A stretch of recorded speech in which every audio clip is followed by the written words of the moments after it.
For many decades, we've enriched foreign industry at the expense of American industry, subsidized the armies of other countries while allowing for the very sad depletion of our military. The election of Donald Trump in 2016 shocked many in the foreign policy establishment, since his campaign seemed to run against the international order, which America has led for approximately half a century.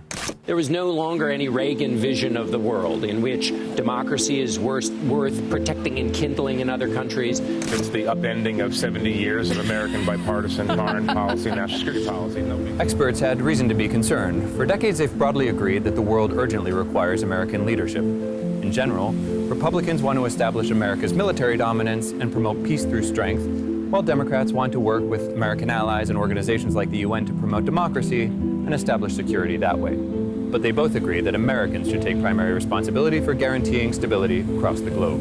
We are known as the indispensable nation for good reason. The world without American engagement is a world none of us wants to live in. Because nothing much happens if we are not a part of it internationally. The number one thing is American leadership. So what do actual voters think about America's role in the world? What's your take? Do you think we should be leading the world or focusing here at home? Well, if your car is broken, you're not driving it anywhere. So if the economy is broken here, it's going to be broken abroad.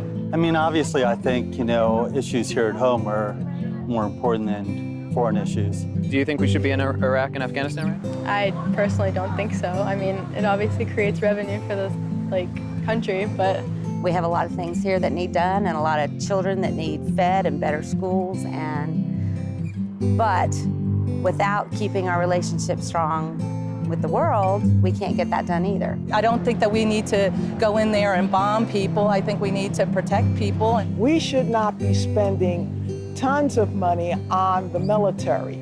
Rather, we should spend enough for defense, but we should also consider what our goals are and what really we stand for as a people. Do you feel like people in Washington are listening to ordinary voters when it comes to making foreign policy decisions? Absolutely not. I think they're looking to the people that pad their pockets. This is why it's seemingly no difference between the Democrats and the Republicans, because when you got selfishness, that's the third party.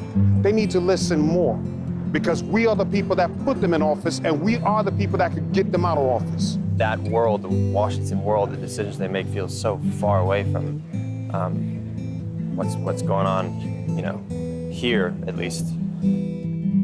I think that we have to lead by example.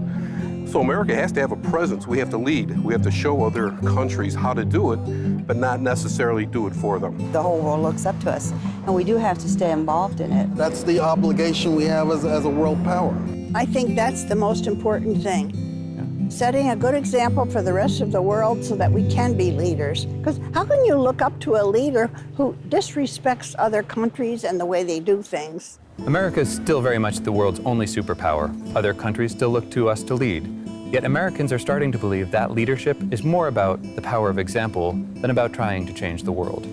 In fact, only 20% of Americans think the U.S. should send in its military to intervene in humanitarian crises, while 60% of foreign policy experts think we should.